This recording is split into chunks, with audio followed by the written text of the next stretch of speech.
Good morning, everyone. Brace yourself. It's going to be a very volatile day in the markets. The Nasdaq's down 5% in the pre-market. S&P 500's down about 4%. The Dow's down about 3%. Bitcoin's down about 18%, hovering around that $50,000 level. Ethereum's down about 23%, hovering around that $2,200 level. And the ARK Innovation Fund, which is highly interest rate sensitive, is down 9% in the pre-market. This is due to a few reasons. First, it's due to the Japan having their worst single day sell-off since the crash of 1987 on Black Monday. This is partially due to the yen carry trade. With Japanese interest rates being so low for so long, investors were utilizing that as almost leverage to buying U.S. stocks. But the fact that Japan has been raising interest rates and it looks like the U.S. is on the cusp of cutting rates soon, that trade is starting to unwind as U.S. investors are selling their assets in order to pay back their higher Japanese interest rates. So that's a big contributor to today's sell-off. Another big contributor is that, as I mentioned in my Friday video, is investors are a little anxious that the Federal Reserve is behind the curve to the rise in unemployment, and they're not focusing on being proactive on the job market enough.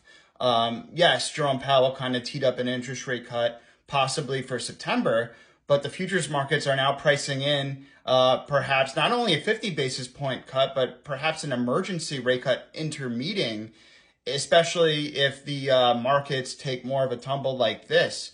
That's certainly possible. I think the Federal Reserve, instead of looking at backward lag data, should look at data that's happening on the ground and leading economic data in order to make the best decisions in general. So I thought the Federal Reserve should have cut interest rates in the July meeting. As I said in my previous video, they didn't. So perhaps that's partially why what we saw in the Japan stock market and the yen carry trade is unwinding. We also have some geopolitical tensions and perhaps widening. We have fears of an escalation of the Middle East conflict. We have the U.S. sending some of their Navy in the Middle East in case if there's an escalation. So that doesn't necessarily help the markets either. We have Warren Buffett pretty much selling a lot of his Apple position. So investors are thinking, is there something that Warren Buffett knows that we don't? And this is all keeping markets on edge. The VIX, the volatility index, excuse me, is now up about 50. It hasn't hit that level since since COVID, since March or April of 2020.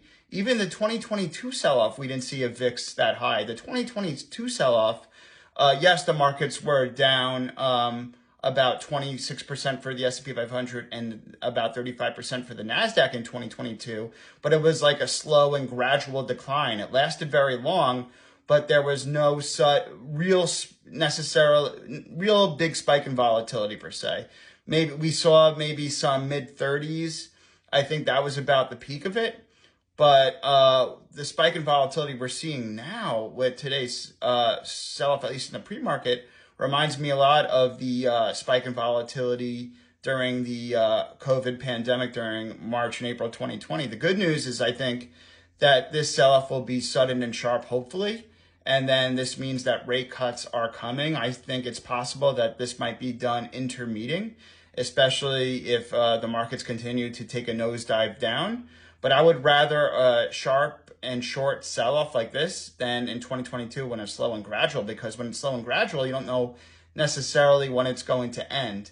So this might be a little scary right now, but I'm still optimistic. I don't think panic selling is a good idea here. I think either hold the assets you have or perhaps considering buying on some of the dips. Yes, it's hard to know if the market will go lower. You know, it could be viewed as seeing, you know, it could be catching a falling knife. That's a risk. But overall, I think instead of panic selling, I think it's a better opportunity to think about buying at good prices. And as Warren Buffett says, it's good to be greedy when others are fearful. I don't necessarily know why he sold some of his Apple stock, but I still am taking Warren Buffett's advice that he has said previously that it's good to be greedy when others are fearful. And let's see what happens at the end of trading today. It's possible that the stock market could be halted for 15 minutes or so if the stock market hits, I think, a 7% drawdown level, and then another 15 minutes if it hits a 13% drawdown level. And then in the stock market, if it hits a 20% drawdown level in the same day, it's possible the stock market could be closed the rest of the day. I don't necessarily think that'll happen. Obviously, we have to see, but there is some panic right now. And yes, I do think the Federal Reserve was behind the curve. And perhaps the only way to fix that is to either guarantee a 50 basis point cut in the September meeting, or perhaps give an intermeeting cut before the September meeting, especially if the markets continue their tumble like this. Stay tuned. A lot of this information is rapidly evolving, and let's see what happens.